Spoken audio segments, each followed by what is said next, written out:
karena tadi kita sudah membahas tentang 3 proses fonologis. Yang pertama ada asimilisasi, yaitu apa tadi asimilisasi? Ada yang ingat? Aduh, saya juga tidak ingat sih. Apa itu asimilisasi?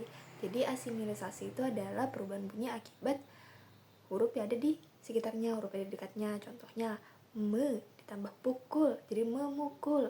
Me ditambah sapu, jadi menyapu. Kemudian kalau asimilisasi itu perubahan bunyi agar lebih mudah diucapkan, seperti kata berajar menjadi belajar. Kemudian kata seseorang menjadi seorang, huruf se di tengahnya dihilangkan. Dan metasis tadi adalah pertukaran bunyi.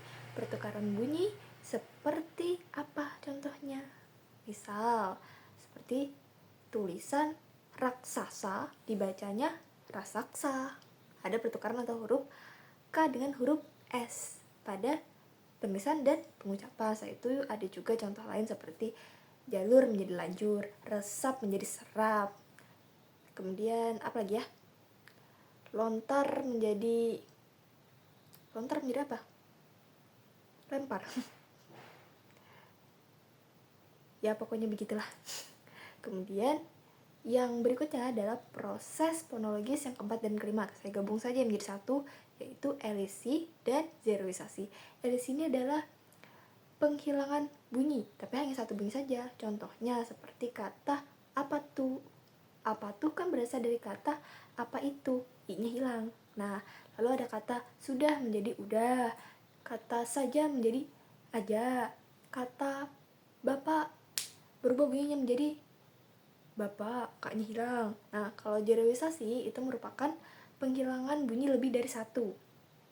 Jadi bunyi hilang itu bisa 2, bisa 3, bisa 4, ya tergantung penggunaannya. Misal seperti kata tetapi menjadi tapi, te-nya hilang. Kemudian kata tidak menjadi tak. Huruf apa itu yang hilang? I dan D ya. Kemudian apa lagi? Bagaimana menjadi gimana. Terima kasih, ternya dihilangkan, tersisa makasih. Nah, itu yang disebut dengan elisi dan zeroisasi. Jadi ingat ya, kalau elisi itu penghilangan bunyi hanya satu, kalau zeroisasi penghilangan bunyi lebih dari satu. Sudah membahas tentang 5 proses fonologis.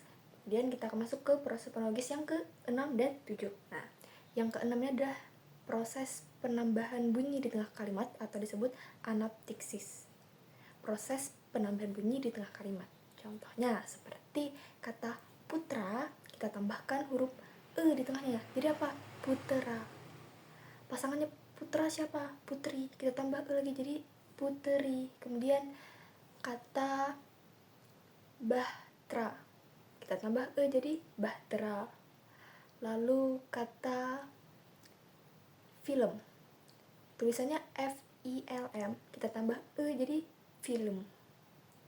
Lalu berikutnya adalah kata sastra, kita tambah huruf e di tengahnya jadi sastera. Nah, itulah yang disebut dengan anaptiksis. Yang terakhir atau ketujuh, akhirnya kita sampai ya pada proses fonologis yang ketujuh, yaitu netralisasi. Apa itu netralisasi? Netralisasi itu adalah proses pengubahan bunyi yang terjadi pelemahan atau perbedaan fonem pada akhir kata. Misal, fonem